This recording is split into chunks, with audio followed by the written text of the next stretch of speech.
Russia, they closed down the taps. The developed countries, Germany, France, Italy, Denmark, Switzerland, Sweden, Norway, they all are struggling for gas. There is no gas available.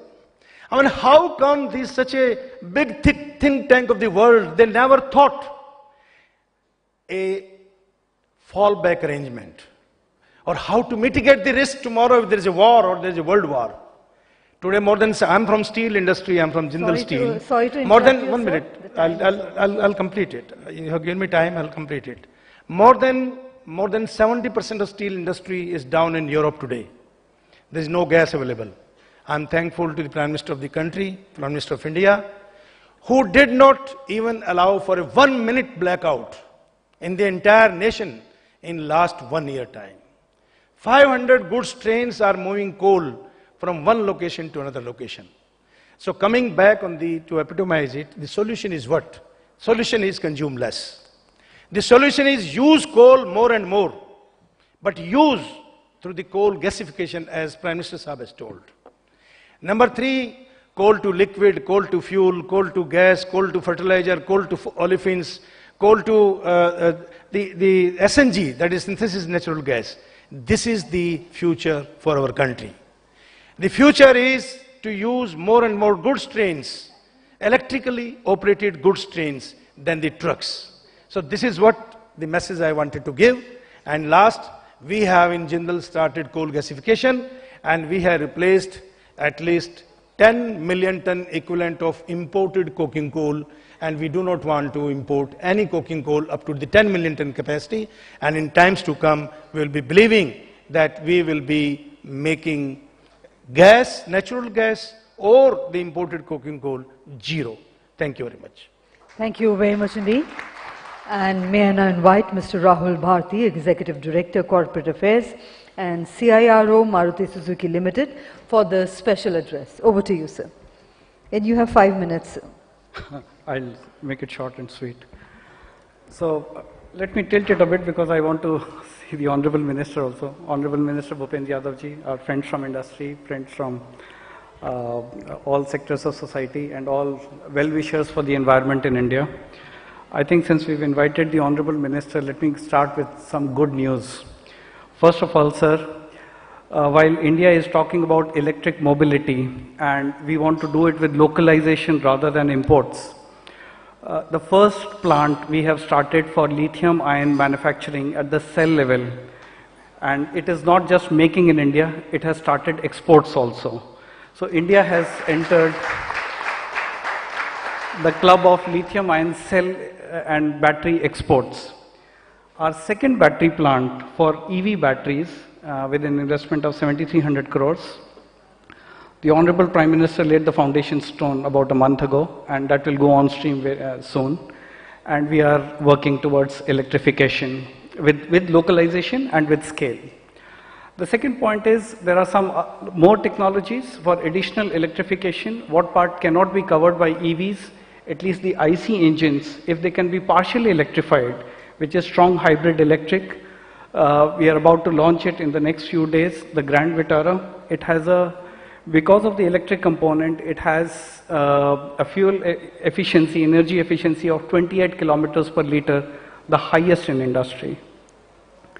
Third, of course, just 1% of the portfolio being electric and the rest being gas guzzlers is not good. The entire portfolio has to be, energy efficient and minimum CO2. So Maruti Suzuki has the least CO2 portfolio in the country at 113 grams per kilometer, and we'll keep reducing it further. Apart from this, a host of technologies like ethanol, like biofuels, we are very hot on compressed biogas. All these we'll try to bring to India so that the entire portfolio, keeping in mind the unique position of India, not necessarily copying from the West, we will imbibe so that we have the least CO2 and we keep reducing it in line with our global commitments, as our speakers mentioned in the past. Now I come to my two main points which I wanted to make for the day. One is I strongly resonate with the starting points made by Rupesh. I think it cannot be a piecemeal effort. The whole country has to combine together, the whole of India has to integrate. If we are talking about carbon net zero for the entire country by a particular year, let's say 2070, I think it is important to start seeing CO2 as, on a life cycle basis or on a well-to-wheel basis rather than limited to our own segment of the value chain. So we have to start measuring CO2 as per a life cycle basis, which brings me to my next point. I think very soon, carbon will become the central strategy for almost all corporates.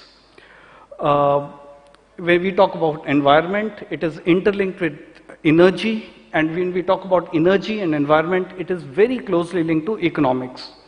I think all the three E's are integrated, and we will not be able to separate one from the other. Any strategy, whether national strategy or corporate strategy, will have to talk about reducing environment with the use of clean energy at some cost which comes to economics.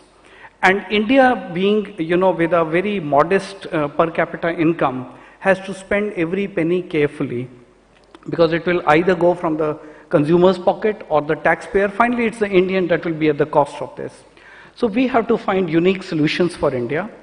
And therefore, I think we need a whole lot of carbon calculations, the method of carbon calculation, whether it's the baseline or the method how we are negotiating with the outside world, the method of calculations and the capability thereof has to be built in an institutional manner at all levels, whether in policy making or corporates or associations like FICCI. That is where we'll have to engage and find out what is the smartest way for India to proceed. I'll close my speech. I'll try to make it short. Thank you, Minister, and thank you, ladies and gentlemen. Thank you very much indeed, sir. And ladies and gentlemen, now it's a pleasure to invite Shri Bhupendra Yadav ji, the Honorable Union Minister of Environment, Forest and Climate Change and Labour and Employment, Government of India, for his special address. And let's put our hands together to welcome the Honorable Minister.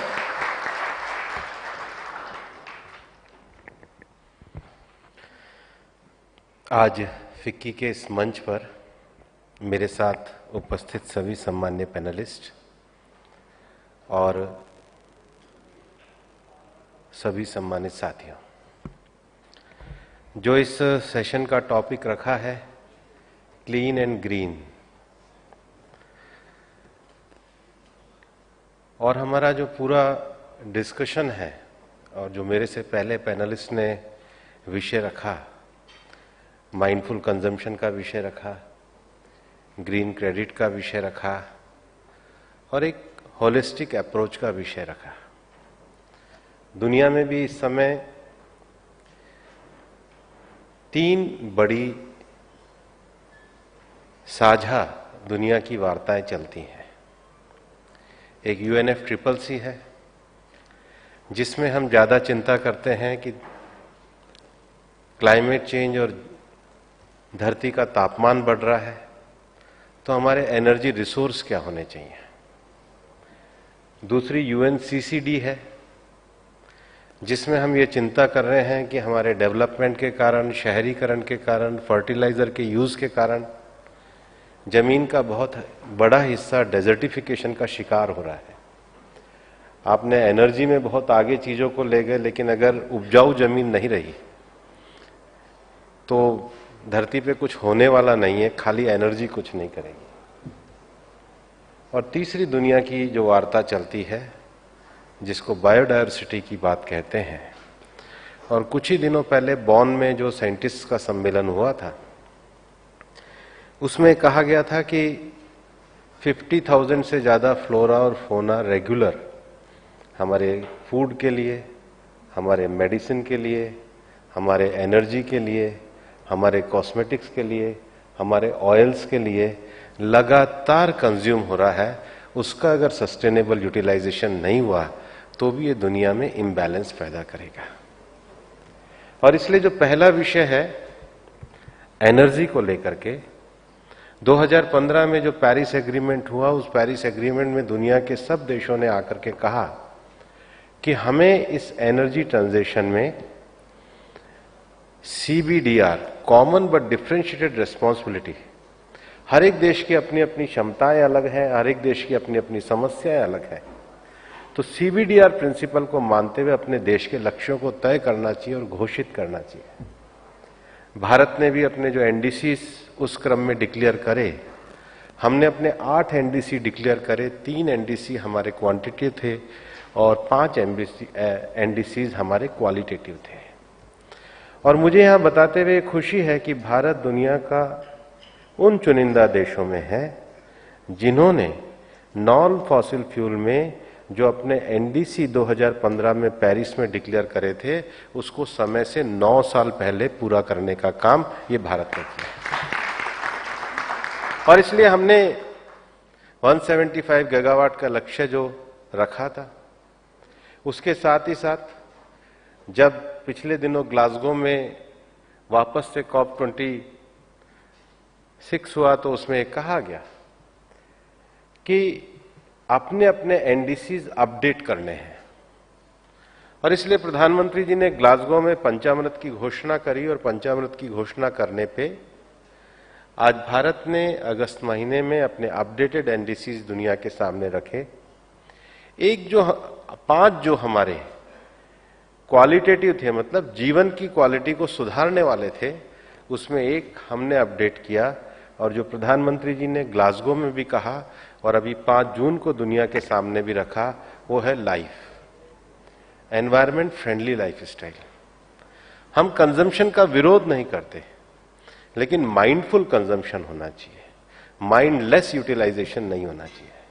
और consumption energy नहीं, चाहे energy का sector हो, चाहे land utilisation का sector हो, चाहे biodiversity का सेक्टर हो, उसमें हमको एक इकोलॉजिकल बैलेंस बना करके रखना पड़ता है।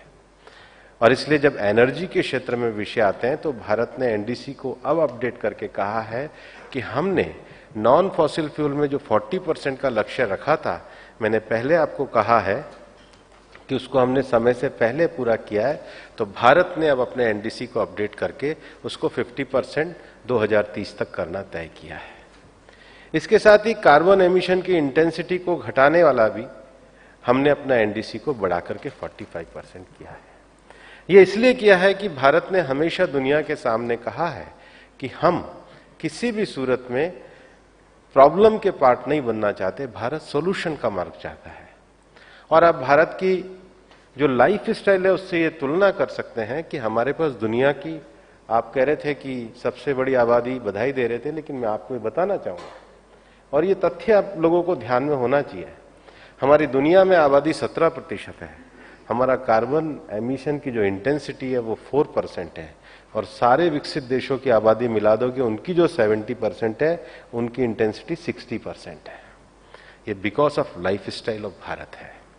और इसलिए हम ये मानते हैं कि क्लाइमेट जस्टिस का अर्थ यह है कि देश के हर व्यक्ति तक एनर्जी का एक्सेस हो, देश के हर गरीब के घर तक बल्ब भी जले और उसके जीवन स्तर में सुधार भी आए। और इसलिए हमने नॉन फॉसिल फ्यूल पे अपनी कैपेसिटी को बढ़ाने का फैसला किया। और अंतर्राष्ट्रीय स्तर पर प्रधानमंत्री जी के नेतृत्व में अगर 2015 के बाद देखेंगे तो 3 सबसे बड़े क्लाइमेट ओरिएंटेड एक्शन प्लान बनाने वाला देश भारत बना है। हमने सबसे पहले यूके के साथ मिलकर के CDRI, coalition for disaster resilience infrastructure, इस कोलिशन का निर्माण किया। और आज भी जब शर्म शेख में नवंबर में एक नया COP आएगा तो सबसे बड़ी जो चर्चा है वो लॉस एंड डैमेजेस की है। दुनिया में सबसे ज्यादा क्लाइमेट चेंज से वो देश प्रभावित है जिनका क्लाइमेट चेंज में ये जो नेगेटिव है इंपैक्ट में कोई योगदान नहीं है। और इसलिए लॉस एंड डैमेजेस और रेजिलिएंट इंफ्रास्ट्रक्चर जो बनाने के लिए बात करी है, भारत ने CDRI एक बड़ा क्लाइमेट एक्शन प्रोग्राम किया है। कैबिनेट ने उसको एक अंतर्राष्ट्रीय संस्थान के रूप में मान्यता भी दी है। दूसरा, भारत ने फ्रांस के साथ मिलकर के ISA का निर्माण किया। और मुझे बताते हुए खुशी है कि दुनिया के 140 से ज्यादा देश और ऑर्गेनाइजेशन आज इंटरनेशनल सोलर अलायंस के सदस्य बने हैं। और हमारा ये मानना है कि सौर ऊर्जा एक इतना बड़ा क्षेत्र है जिसमें दुनिया में भविष्य में टेक्नोलॉजी ट्रांसफर की जा सकती है। और माननीय प्रधानमंत्री जी के नेतृत्व में ग्लासगो में हम केवल ISA तक नहीं रुके, भारत ने दुनिया को वन सन, वन वर्ल्ड और वन ग्रिड का रास्ता भी दिया है। उसके साथ जो तीसरा विषय है, आप जो अभी एल्यूमिनियम और बाकी इंडस्ट्री की बात बता रहे थे, भारत ने स्वीडन के साथ मिलकर के लेड IT इस कोलिशन को बनाया है। पिछले दिनों जब स्टॉकहोम 50 का सम्मेलन हुआ तो दुनिया के जितने भी बड़े वॉल्वो से लेकर के जितने भी बड़े इंडस्ट्रियल ग्रुप हैं, चाहे एल्यूमिनियम में भी काम करते हैं, चाहे स्टील में काम करते हैं, चाहे ट्रांसपोर्टेशन में काम करते हैं, उन सब लोगों ने इस बात पर उस कोलिशन में स्वीडन उसको चेयर करते हैं, भारत उसको को चेयर करते हैं और उसमें तय किया कि अपने अपने इंडस्ट्रियल क्षेत्र के टारगेट हम तय करेंगे। और इसलिए कॉप में जब प्रधानमंत्री जी के द्वारा पंचामृत की घोषणा की गई थी तो उन्होंने कहा था कि भारत भी जो कार्बन उत्सर्जन है उसमें ऐसी नीति और नियमों को अपनाएगा कि 2030 तक जो हमारा क्यूमुलेटिव कार्बन उत्सर्जन 1 गीगाटन होता था उसको हम रिड्यूस करने का काम करेंगे। हमने जो रास्ता ग्लासगो में करा था, आज दुनिया के बाकी देश उसको अपनाने का काम कर रहे हैं। और यही कारण है कि 2070 का जो नेट जीरो का हमारा लक्ष्य है, वो लक्ष्य हम अपनी इंडस्ट्री के आधार पर, भारत की अपनी क्षमता, भारत की अपनी दिशा के आधार पर हम उस लक्ष्य को तय करने वाले हैं। और इसलिए दुनिया के देशों में हमने अपने नॉन फॉसिल फ्यूल पे नई एनर्जी, नई पॉलिसी और नई नीति को भी लेकर के आए हैं। लेकिन इसके साथ ही साथ एक और जो विषय है जो आप अभी मारुति की तरफ से भी कह रहे थे कि भविष्य में कार्बन और इकोनॉमी ये केंद्र बनने वाला है और इसको केंद्र बनाना भी चाहिए। दुनिया में ये बातचीत भी चली थी और जिसको क्योटो प्रोटोकॉल कहा गया था, तब ये विषय चला था कि दुनिया में एक वर्ग जो है वो कार्बन का उत्सर्जन करता चला जाएगा और दूसरा अपनी लाइफ स्टाइल से वंचित रहेगा। इसका बैलेंसिंग और इसका कंपनसेशन कहीं होना चाहिए। और जब पेरिस एग्रीमेंट हुआ, पेरिस एग्रीमेंट में आर्टिकल 6 के बारे में लगातार चर्चा हुई कि इसका कोई ग्रीन क्रेडिट का, कार्बन क्रेडिट का कोई मैकेनिज्म बनना चाहिए। भारत के प्रयासों से ग्लासगो में आर्टिकल 6 को मंजूरी हुई, लेकिन अभी दुनिया में कार्बन मार्केट और कार्बन क्रेडिट का विषय जो चल रहा है, उन संभावनाओं को जोड़ते हुए भारत ने भी ग्रीन क्रेडिट की दिशा में अपना कदम बढ़ाया है। और पिछले ही सत्र में लोकसभा में जो हमारे मिनिस्ट्री ऑफ एनर्जी और एफिशिएंसी के द्वारा एक बिल लाया गया जो लोकसभा में पास हुआ है। तो ग्रीन क्रेडिट की ओर जो माननीय प्रधानमंत्री जी का विषय और संकल्प है, उस पर भी हम आगे बढ़ने की बात कर रहे हैं। और दूसरा विषय एनर्जी के साथ डेजर्टिफिकेशन ऑफ लैंड का है। भारत अभी तक उस कॉप की अध्यक्षता करता था और अभी पिछले 2-3 महीने पहले ही दुनिया में वेस्ट अफ्रीका में आइवरी कोस्ट में, जिसको कोटे डिवोयर कहते हैं, उसमें दुनिया की इस सारे विषय का पूरी तरीके से मंथन हुआ और ये कहा गया कि इसमें प्रैक्टिकल प्रयोग क्या किया जा सकता है। जब उनको हमने जाकर के बताया कि भारत एक ऐसा देश है, माननीय प्रधानमंत्री श्री नरेंद्र मोदी जी के नेतृत्व में हमने 28 करोड़ किसानों को सॉइल हेल्थ कार्ड दिया है ताकि अपनी जमीन की उर्वर क्षमता के हिसाब से ही फर्टिलाइजर का प्रयोग करें। भारत की उत्पादन क्षमता भी बढ़ी और फर्टिलाइजर का प्रयोग भी हमने रिड्यूस किया है। हमने उन प्रैक्टिकल विषयों को अपने एजेंडे में अपनाया है जो ग्रीन दुनिया को रखने के लिए एक मजबूत संकल्प और एक मजबूत पॉलिसी इंटरवेंशन का विषय भी दे सकते हैं। बायोडायवर्सिटी, भारत की बायोडायवर्सिटी काफी विविधता से भरी हुई है। आज देश में 2,40,000 हमने बायोडायवर्सिटी रजिस्टर गांव-गांव के हिसाब से बनाए हैं। लेकिन आपको मैं बताना चाहूंगा कि बायोडायवर्सिटी के क्षेत्र में भारत के पास आयुष और आयुर्वेद से लेकर के प्रकृति के आधार पर जीवन जीने की एक विधा है। लेकिन हमारा जो नियोगा प्रोटोकॉल को जिसको हमने स्वीकार किया है और नियोगा प्रोटोकॉल के हिसाब से हम लोगों ने अपने यहाँ पर बायोडायवर्सिटी लॉ को फॉर्म किया है। आज उसमें ज्यादा एकेडमिक रिसर्च की, आज उसमें ज्यादा इन्वेस्टमेंट की, आज उसमें ज्यादा इनोवेशन की और उसको स्टैंडर्डाइजेशन करने की जरूरत है। और इसलिए हमने और हमारी सरकार ने बायोडायवर्सिटी एक्ट में जो उसका एक्सेस बेनिफिट शेयरिंग है वो वल्नरेबल सोसाइटी को मिले और नीचे तक के लोगों को उसका एक्सेस बेनिफिट एबीएस जो कहते हैं एक्सेस बेनिफिट शेयरिंग भी मिले, हम बिल लेकर के आए हैं जिसको पार्लियामेंट की सेलेक्ट कमेटी में रखा गया। सेलेक्ट कमेटी ने उस बिल को पूरी तरह स्वीकार किया है और हम आशा करते हैं कि आने वाले समय में उस बिल को पास करके भारत के बायोडायवर्सिटी क्षेत्र को हम संरक्षित भी करेंगे, मजबूत भी करेंगे और गरीब लोगों की आमदनी बढ़ाने का काम भी ये सरकार करेगी। और इसलिए अगर ये क्लीन और ग्रीन एनर्जी के पूरे एस्पेक्ट को देखा जाए तो माननीय प्रधानमंत्री जी के नेतृत्व में हमने पूरी तरीके से विकास और पर्यावरण ये एक दूसरे के विरोधी नहीं है, ये एक दूसरे के समानांतर रह करके काम कर सकते हैं। और इसलिए पर्यावरण के क्षेत्र में 3-4 दिन पहले आपने 17 तारीख को देखा कि माननीय प्रधानमंत्री जी के द्वारा भारत में जो एक प्रजाति एक्सटिंक्ट हो गई थी उसको वापस लाने का काम किया है। लोग मेरे से पूछते भी हैं कि बायोडायवर्सिटी और ये जो वाइल्ड लाइफ है इसको लेकर के आपकी नीति और दिशा क्या है।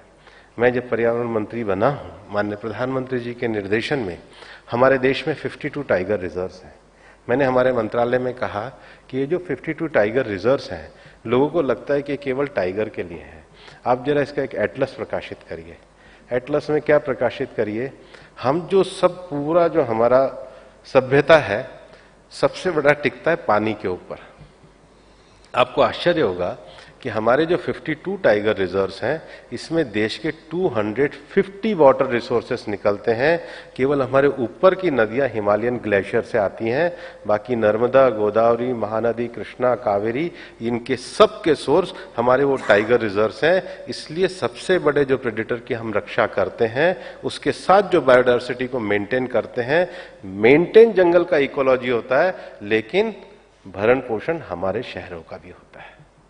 हमें उस इकोलॉजिकल बैलेंस को बनाने की जरूरत है। इस इकोलॉजिकल बैलेंस को जो प्रकृति ने बनाया है, वहां की जो बायोडायवर्सिटी से लेकर सब विश्व को बनाया है, उसका जो सबसे बड़ा प्रेडेटर होता है उसको संरक्षा करते हुए हम इकोलॉजिकल बैलेंस के साथ जीवन को जी सकते हैं। और इसलिए मैं तो आपको कहना चाहूंगा कि आजादी के इस अमृत उत्सव के अवसर पर प्रधानमंत्री जी के नेतृत्व में देश ने अपनी 75 झीलों को रामसर साइट का दर्जा दिलाया है। और अभी जो माननीय प्रधानमंत्री जी के नेतृत्व में काम हो रहा है, भारत क्लाइमेट जस्टिस की भी बात करता है, क्लाइमेट एफिशिएंसी की भी बात करता है, क्लाइमेट एक्शन की भी बात करता है।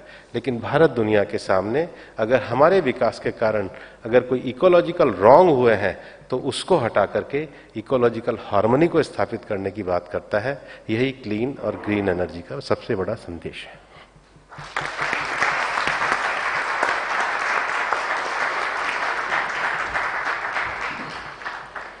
माननीय मंत्री महोदय जी का हार्दिक धन्यवाद। And ladies and gentlemen, for the benefit of our international delegates present here, the Honorable Minister spoke about consumption and wastage which require prioritization in order to address climate change and sustainability. Mindful consumption is the need of the hour over mindless consumption. There is an urgent need for dynamic transition in the whole mature ecosystem by bringing together policymakers, producers and consumers on the same platform, cultivating synergy among them. The Honorable Minister also stated about the carbon energy economy, which is going to be the center point of global order in the days to come. A nation's success will depend on its ability to integrate the 3 E's, namely the environment, energy and economy. And the Honorable Minister also spoke about standardization and regularization of environment best practices essential to protect the rich biodiversity of India.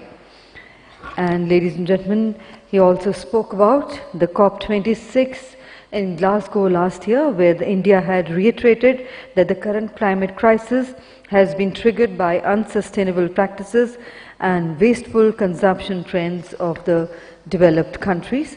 And ladies and gentlemen, he also spoke about that under the Honorable Prime Minister of India's leadership, 28 crore soil health cards were gifted to farmers to use fertilizers as required.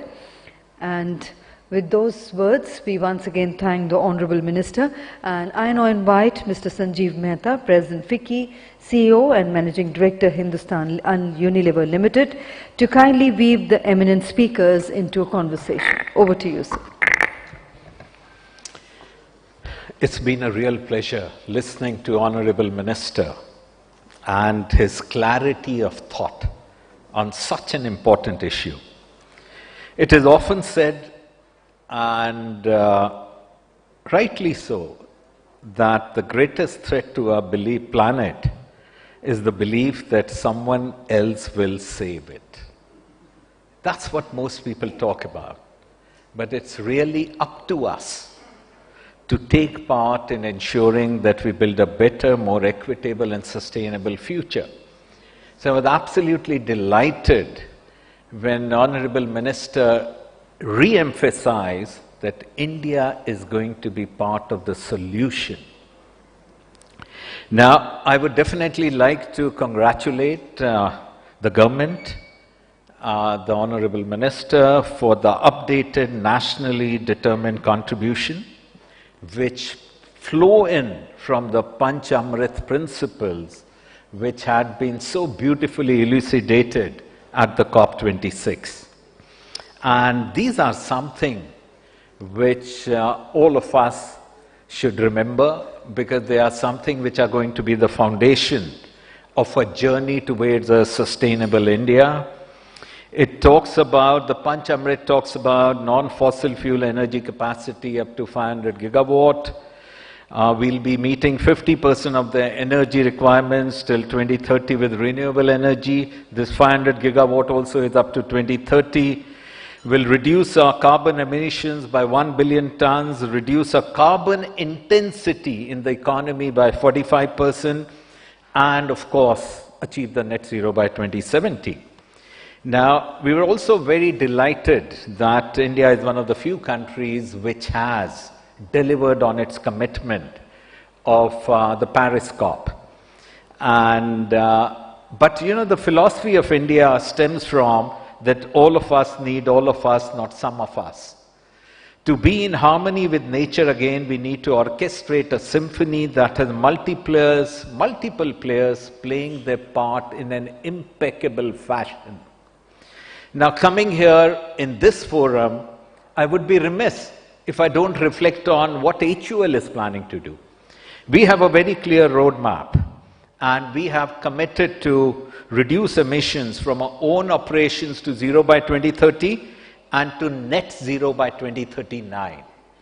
And we have very clearly laid down action points on each area to ensure that this is achieved. And let me also tell you, Mr. Minister, that part of my remuneration is dependent on how we achieve these targets. So it is so integral to what we have set out to do.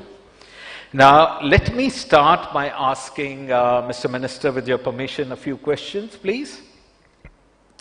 You rightly picked up the subject of climate justice. Now, average annual consumption in India, whether you look at it from TOE, which is tons of oil equivalent, or you look at it from carbon dioxide equivalent, is 1/3 of the global average. Yeah?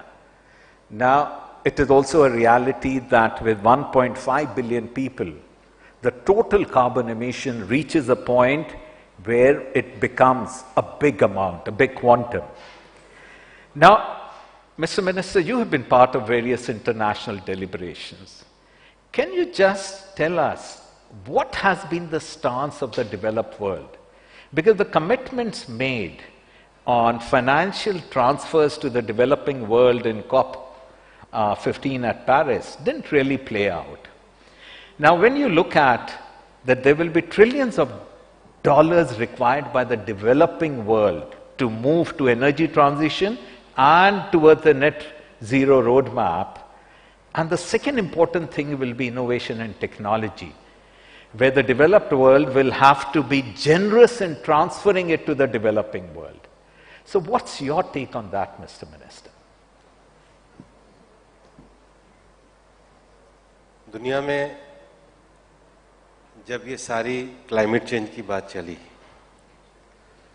तो developed countries ने Copenhagen में promise किया कि जो ज़्यादा carbon emission हुआ है, जिनकी हिस्टोरिकल रिस्पॉन्सिबिलिटी है, वो उसको पूरा करेंगे। और उसको पूरा करने के लिए उन्होंने $100 बिलियन का एक प्रॉमिस भी करा, लेकिन हम जानते हैं कि उन्होंने इस प्रॉमिस को पूरा नहीं किया। हमारा ये मानना है कि पहली बात तो जो उन्होंने हिस्टोरिकल रॉन्ग किया है उस प्रॉमिस को पूरा करना चाहिए। और इसलिए माननीय प्रधानमंत्री जी ने जब हमारा COP26 हुआ था तो उन्होंने कहा था कि भारत डेवलपिंग कंट्रीज की वॉइस बनेगा, और जो उस समय उन्होंने $100 बिलियन कहा था वो आज 1 ट्रिलियन है।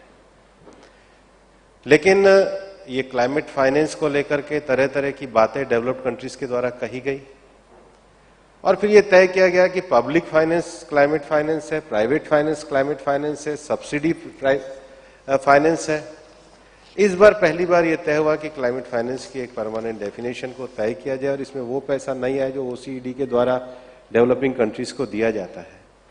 लेकिन मेरा ये मानना है कि जिस प्रकार की दुनिया में डेवलपिंग और डेवलप्ड कंट्रीज के बीच में विषम परिस्थितियां हैं, 2 विषयों का जो ऑब्लिगेशन है वो डेवलप्ड कंट्रीज के पास है। पहला क्लाइमेट फाइनेंस और दूसरा टेक्नोलॉजी ट्रांसफर। और टेक्नोलॉजी ट्रांसफर कैसे हो सकता है? जो CDRI की बात मैंने करी उसी में भारत, ऑस्ट्रेलिया और इंग्लैंड ने एक आइरिस करके स्मॉल आइलैंड कंट्रीज हैं जिनका डूबने का सबसे ज्यादा खतरा है, उसका एक फंड बल्कि भारत ने अपनी तरफ से ऑस्ट्रेलिया और इंग्लैंड के साथ मिलकर $10 मिलियन का माननीय प्रधानमंत्री जी के नेतृत्व में एक कोलिशन भी बनाया, फंड भी उपलब्ध करा। और वहां प्रधानमंत्री जी ने कहा कि जो छोटे द्वीप हैं इनको इनके मौसम की टेक्नोलॉजी ट्रांसफर भारत इसरो की तरफ से प्रदान करेगा। ये जो भारत जैसा दिल है, ये दिल आज बड़े देशों का भी होना चाहिए ताकि दुनिया सेम लेवल प्लेइंग फील्ड पर आकर इस लड़ाई को लड़ सके। और इसलिए जो आने वाला जो COP है शर्म एल शेख में होने वाला है, जब भारत के बारे में विषय पूछा जाता है तो हमारा ये कहना है कि जलवायु परिवर्तन में अब क्लाइमेट एक्शन का समय आया है। और दुनिया में जो बात डेवलप्ड कंट्री के द्वारा केवल मिटिगेशन की बात की जाती है, दुनिया केवल मिटिगेशन से काम नहीं चल सकता, एडेप्टेशन पे भी उतना ही जोर देना चाहिए, क्योंकि उससे जो सबसे ज्यादा वल्नरेबल और प्रभावित कंट्रीज हैं वो छोटी छोटी पद्धतियों से अपनी लाइफ स्टाइल में परिवर्तन लाके इसमें योगदान दे सके। तो मेरा ये मानना है कि ये एक विषय है। दूसरा विषय, जब हम अपनी उपलब्धि पर आते हैं तो हमने जो आज नॉन फॉसिल फ्यूल में उपलब्धि हासिल करी है ये हमने अपने संसाधनों के आधार पर करी है। और भारत की जो 2 सबसे बड़ी पहल है, पहला दुनिया में प्रधानमंत्री जी के नेतृत्व में हमने नेशनल हाइड्रोजन मिशन की बात करी है। तो ये टेक्नोलॉजी का सबसे बड़ा इनोवेशन का बीड़ा भारत ने उठाया है। और दूसरा, हमने अपने बजट में भी ग्रीन बॉन्ड की बात करी है। इसलिए जो मैं हमेशा कह रहा हूं कि हम प्रॉब्लम नहीं, हम सॉल्यूशन के पात्र हैं, हम वो भी कर रहे हैं और डेवलपिंग कंट्रीज की आवाज को भी बुलंद कर रहे हैं। Excellent. Wonderful. Let's give him a big round of applause, please. Thank you so much, Mr. Minister. I'll come back to you before I close. But let me ask Mr. Sharma here. Sharma ji, can you just dwell a bit more on sustainable mining? Now, mining is extremely important, and but we have to do it in a sustainable fashion. For the benefit of audience, can you elucidate what exactly is entailed in sustainable mining? Thank you very much. There are 2-3 issues in the country which I'd like to elaborate.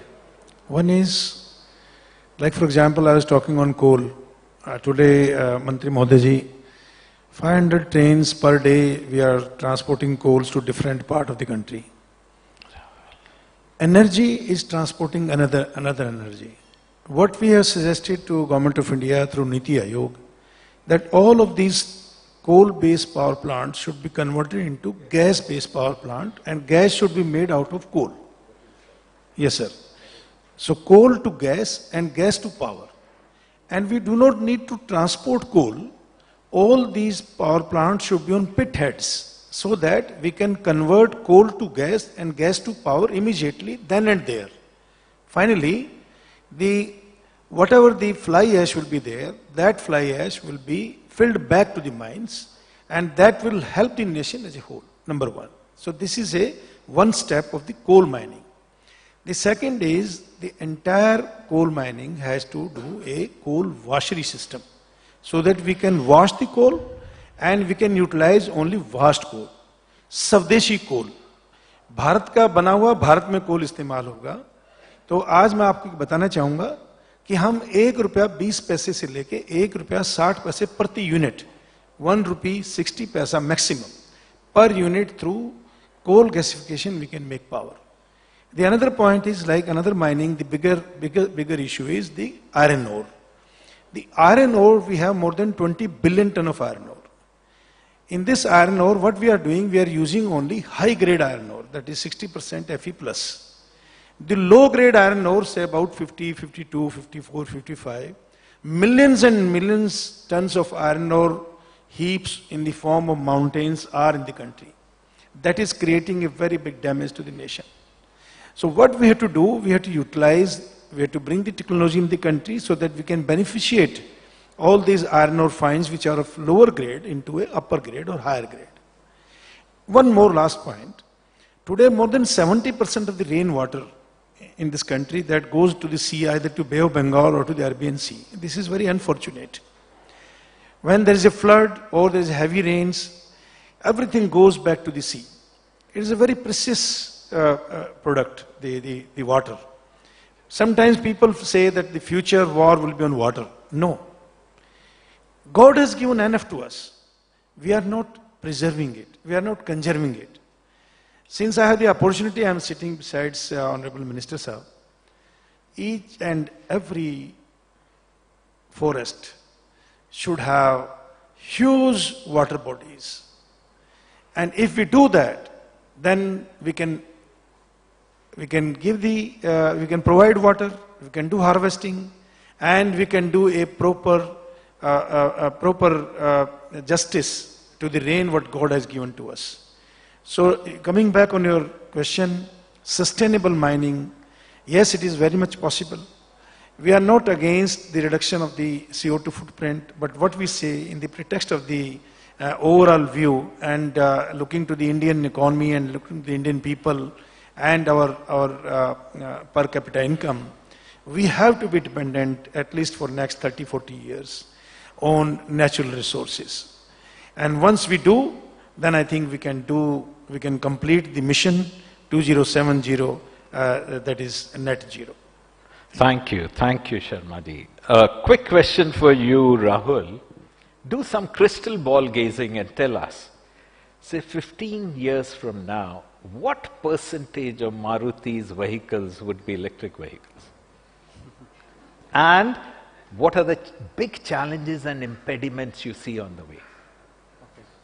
If you kindly permit, I'll reverse the sequence of those two. I think the biggest problem that we'll probably face is grid management. The second problem that we'll face is lithium and lithium mining. If the moment we talk about scope 2, scope 3 emissions, then the lithium where it comes from, strategically, one, the dependence will go up on countries like China or some countries concentrated in Africa where the control is again with China. That will become an issue. There are safety issues also because lithium batteries are still not, the last word on battery technology is yet to be written. So there are other technologies that are solid state, metal layer, etc., that are being evaluated. So this will continue to be in a state of turmoil for some time, and maybe since you mentioned 15 and not 10, so during this phase, between 10 to 15 years, sometimes hydrogen vehicles will also start coming on the horizon. They may, the hydrogen will be as what after 15 years will be what electric is today. So it will start, and most conferences around this will start discussing hydrogen also. And then we'll talk about a hydrogen society because hydrogen also needs several sectors to come together. It cannot be done just with one sector, particularly steel industry. So many technologies will coexist. I'll be personally very excited if India's unique situation of capturing gobar. Gobar is, cow dung, or similarly animal waste or agricultural waste. If that can be if that can be converted to energy and clean energy, because a large part of that value chain is carbon negative. So we will be generating waste to wealth, which will be good for the environment also. So a lot of research is going into that area. Electrification, of course, will be very hot. We have some Western countries, for example, would have very simple solutions of having only electric. But I think India will have many technologies that go together with it. Of course, electric will become a significant part of the portfolio. So put your finger on the number. See, it's very easy to predict the future. We won't hold you to it. Go for it. Okay. I would imagine it would be somewhere near half. 50%. All right. Around half. I think he's been bold. Let's give him a big round of applause. Thank you. Mantriji, just like he was talking about lithium, the security of rare earth will become very critical in our journey. What's your thoughts on that? How does India become secure from rare earth perspective? जितना भी हमारा natural resources है उसका भी utilisation हमें सोच समझ के करना होगा और बहुत सारे आयाम हैं जो उन्होंने कहा केवल एक आयाम पे काम नहीं कर सकते क्योंकि 125 करोड़ लोग के देश के लोगों को आगे बढ़ाने के लिए सबको एक डिग्निफाइड लाइफ देने के लिए क्योंकि हमारे संविधान में भी राइट टू डिग्निफाइड लाइफ एक हमारा फंडामेंटल राइट है उसके लिए हमें बहुत सारे रिसोर्सेस को सही तरीके से प्रयोग में करना होगा तब हम इन सारे विषयों को प्राप्त कर सकेंगे Thank you. And Mr. Rupesh Agarwal, today the conversation has been about environment, energy and economy. Tell us in a minute that the economics of the renewable sector, in which direction it is moving in, and say in another 5 years' time, what would be the economics versus the fossil fuel-based sector? Thanks, Sanjeev. I think, very simply put, renewables will be the most cost-effective solution. Make no bones about it, across industries, across solutions. I mean, look at the last decade. The answer is before you. I don't need to be forecasting. The answer is before you. 10 years back, we all thought it's fringes, it's fanciful. One large program by one visionary leader, who's today our Prime Minister, and see the impact on costs. Renewables, whichever format, koi sa bhi energy source ho. It's about scale. We've proven to the world scale is there. It's about us getting it right in delivery to the end customer. Competitiveness vis-a-vis any fuel, renewables, any source, hands down. I think we are competitive today. We'll be still far more competitive in the future. Provided, of course, we don't see some massive changes on the geopolitics side that reduce all of us. Thank you, and it's time to wrap up the session. I think it's been a wonderful session. People have spoken very openly and very impressed with the minister talking about the climate change, desertification and the loss of biodiversity, the actions that the country has been taking, and the very important bit is the subtle but a very strong confidence that the nation will be able to lead this agenda. So Mantriji, on behalf of everyone in FICCI, thank you very much.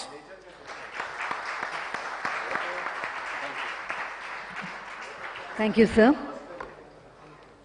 Manani Mantri Mahoday ji ka hardik dhanyawad. Ladies and gentlemen, we once again thank the Honorable Minister for gracing this occasion and for the very enlightening, insightful address we had from the Honorable Minister. I would request everybody to kindly remain seated as we will arrange the top table in few minutes, And moving into the next session directly, which is Future of Financing, and will be graced by Srimati Nirmala Sitharaman, the Honorable Union Minister of Finance and Corporate Affairs, Government of India. Once again requesting everybody to kindly remain seated.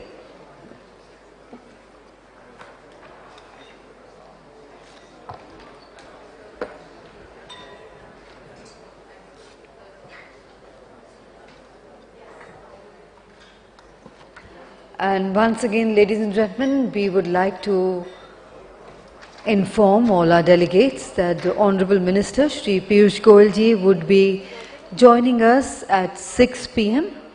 We would request everybody to kindly stay back for his address, which will be followed by cocktail and dinner.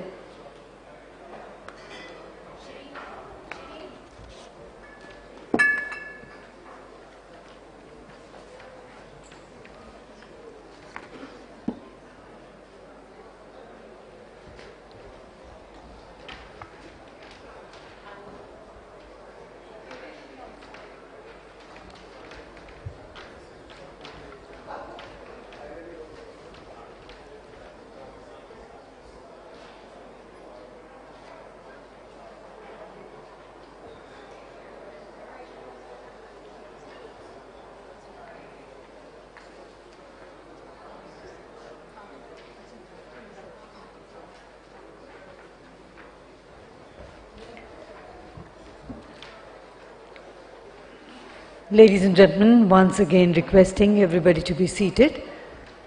We are waiting the arrival of the Honorable Union Minister of Finance and Corporate Affairs, Government of India, Srimati Nirmala Sitharaman. Also, ladies and gentlemen, around 6 p.m., Shri Piyush Goyal ji would be gracing this occasion and addressing all our distinguished delegates present here.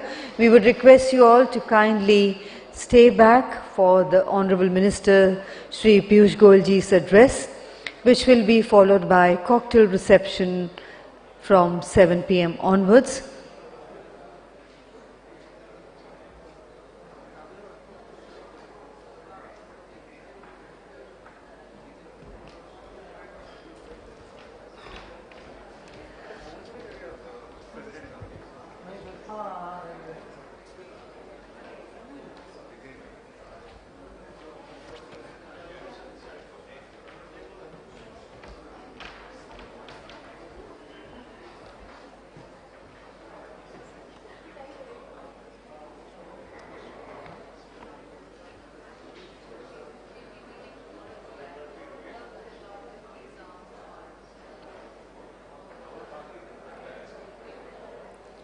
Ladies and gentlemen, once again, requesting everyone to kindly take their seats.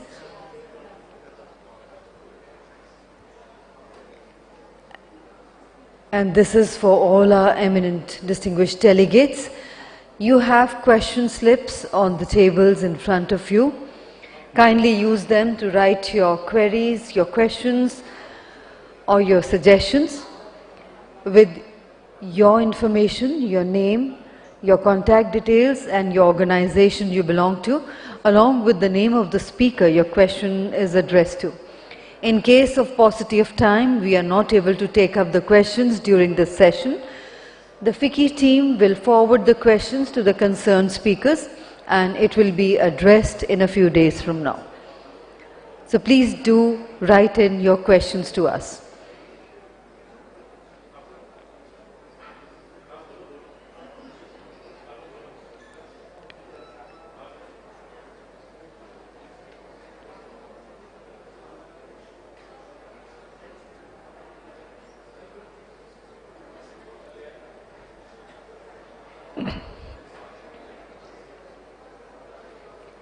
And for the benefit of our international delegates, we would like to inform you about the Green Certificate. So the Green Certificate is the FICCI initiative, wherein the organization plants 10 trees in the name of the receiver at Sundarbans National Park in West Bengal. So which is a very beautiful initiative by FICCI.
Ladies and gentlemen, the Honorable Minister, the Honorable Union Minister of Finance and Corporate Affairs, Srimati Nirmala Sitharaman will be joining us any moment now. We would request you all to be seated, all mobile phones put on to silent mode.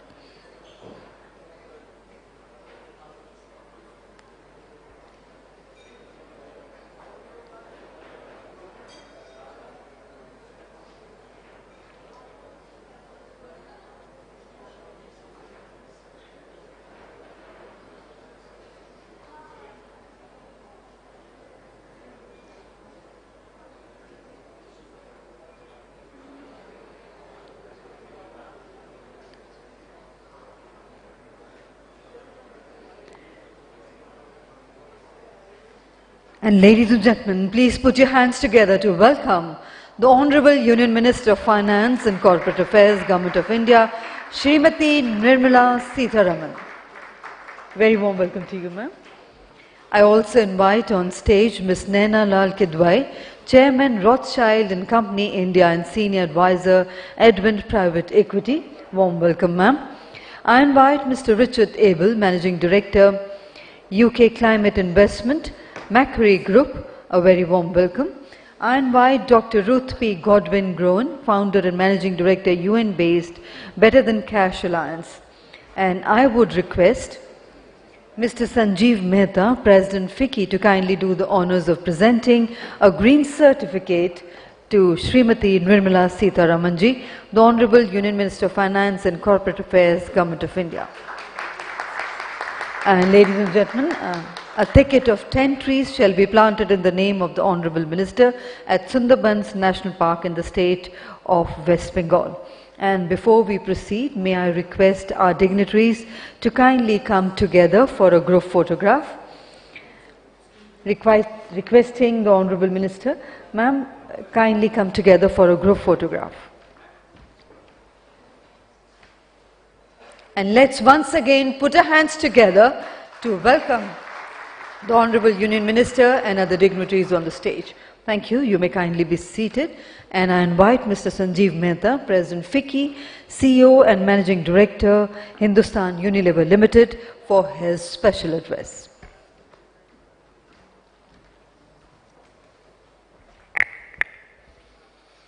Honorable Minister, Srimati Nirmala Sitharamanji, Minister of Finance and Corporate Affairs, Mr. Richard Abel, Managing Director, UK Climate Investments, Macquarie Group, Dr. Ruth P. Godwin-Groen, Managing Director, UN-based Better Than Cash Alliance, and a good friend, Ms. Naina Lal Kidwai, Senior Advisor and Additional Director of Rothschild and Company India Private Limited. Ladies and gentlemen, welcome to a session on the future of financing. We are absolutely honored to have with us today a lady who is redefining the future of finance for a country with a vision and astuteness.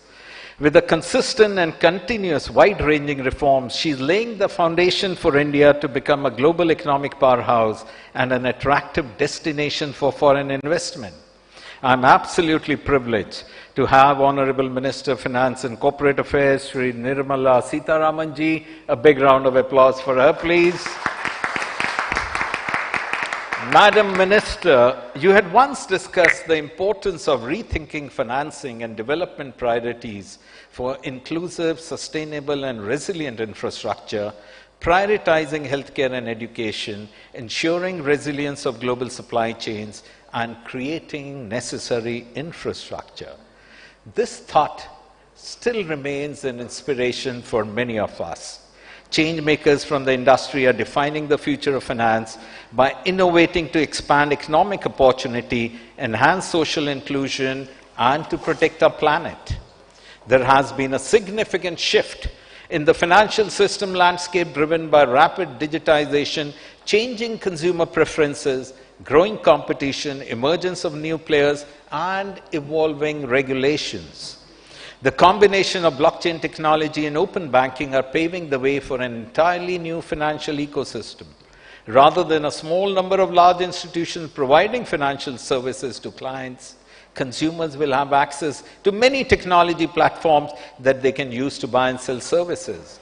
The barriers to entry are low. Therefore, more entrepreneurs can compete. More competition will lead to lower prices, more innovation, and improved efficiency. Fintech is impacting all aspects of the financial services, making it more accessible to an increasing number of people. Among many other things, it is fostering financial inclusion. Delivering financial services through technological innovations is a catalyst for the provision and the use of a diverse set of financial services, including credit, insurance, savings, and financial education. Another important aspect of future of financing is the adoption of extreme automation. This trend is creating demand for new class of highly skilled individuals trained for various aspects of finance, which in turn is creating huge job opportunities in the international financial markets. Increased focus on D&I initiatives by corporates to bridge the gender gap is promoting women empowerment across sectors, including financial services. Going forward, the financial services industry is one in which everyone will have access to any financial service offered, and it will be even more easier to provide a service. More competition will lead to more innovation, so we can expect constant improvement and efficiency. So not only will financial inclusion get exponentially enhanced, but the financial sector will also be at the forefront of the transition towards a sustainable future. Today, increasingly, finance firms are proving their commitment to meeting the crucial climate goals by investing in ESG causes. Venture capital companies are convinced that the ESG factors plays a vital role when evaluating whether a company is worth investing in. Not only does ESG integration increase value and return for investors, but it also sets early stage businesses up for long-term sustainable success. Around the globe, ESG performance-linked loans and bonds are being used to drive socially and/or environmentally relevant KPIs to ensure long-term impact. ESG-informed investing, sustainable exchange-traded funds, and green underwriting need to be mainstreamed for a more responsible investment universe. There is a need to advocate realigning of credit lines and promote greater impetus on green sustainable finance instruments, including green ESG-linked loans, green and social bonds, climate bonds, etc. The world of finance is changing. Future financing will require having a more holistic vision of business growth, including positively impacting environment and society. India has and will be at the forefront of this change. Thank you very much.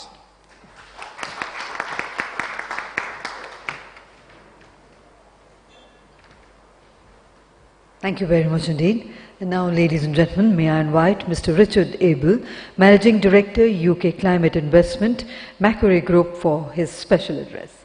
Over to you, sir. Good afternoon, everyone. Madam Minister, it's an absolute pleasure to be here.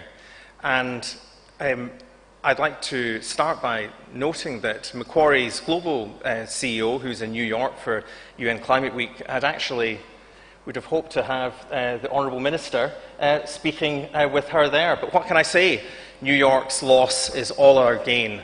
It's also a real pleasure to be here today with FICCI, because FICCI have, along with the City of London, supported the India-UK Sustainable Finance Working Group over the last several years, sponsored by both UK and Indian governments. And I've had the pleasure and privilege of co-chairing that group. So the commitment that we see and the leadership we see in India and in FICCI is well noted on my part, and it's great to be a part of it. So what is the future of financing? The topic of this session. Well, as you probably picked up from the last session, the future is green, and the future is green in the mainstream. Macquarie is the largest infrastructure fund manager globally, and we manage a lot of institutional capital. And what's required for more of that private institutional capital to deploy to the capital-intensive sectors of sustainable infrastructure and renewable energy? Well, the thing about infrastructure and energy is, although they're very exciting to get them built, from a financing perspective, the more boring, the better. So stable regulatory frameworks, making it easy for international and domestic capital to deploy is what will give a greater amount of capital into developing markets as well as developed markets in this key energy transition phase. India is in many ways a poster child for the size and scale of its renewable energy program, for developments like solar parks, setting up FICCI, things that really have helped scale up. And with that scaling up of actual projects and opportunities to invest, then the whole financial ecosystem moves into play with those powerful interlocking drivers of political leadership, of corporate commitments to achieve net zero, carbon neutrality in individual companies, which we've been hearing about from a number of speakers today and the represented organizations, and then the reduced costs of the technologies, which through scale, again, of deployment, technological innovation, and a greater amount of financing coming to bear, we're seeing take actual effect. So having that stable, relatively boring framework is particularly important, but there also needs to be better developed support for that transition from the developed world. Some of that is in finance. I am privileged to be Managing Director of UK Climate Investments, a UK government-funded body managed by Macquarie, which has been looking to help try and drive forward these green finance markets to support renewable energy deployment in Africa and India. So, for example, one of the projects, the uses of that capital was to be the cornerstone, the anchor investor in Africa's first pure renewables yield co. And a yield co, which is a sort of investment vehicle that buys operating renewable assets. So when they're a bit less de-risked, they're not in the construction phase. So quite an attractive way that we've seen in developed markets, and I believe we will see in developing markets as well, for institutional investors to access the renewable energy asset class, and also in turn give an off-taker, a bulk off-taker of actual projects that are being developed, so we recycle scarcer development capital and get more new projects in the ground. Greater pipeline, therefore, a stable environment, and innovation with support, both finance, technical, and political support to allow that energy transition journey to proceed in a just way, in a way that takes account of the pressing socioeconomic needs for development in developing economies, that recognises the different historical positions and that moves forward. We're trying to do that in the Climate Finance Leadership Initiative India Country Pilot, which Macquarie is privileged to and very pleased to co-chair, to mobilise more international capital into real solutions, sometimes with blended concessional capital from the Green Climate Fund and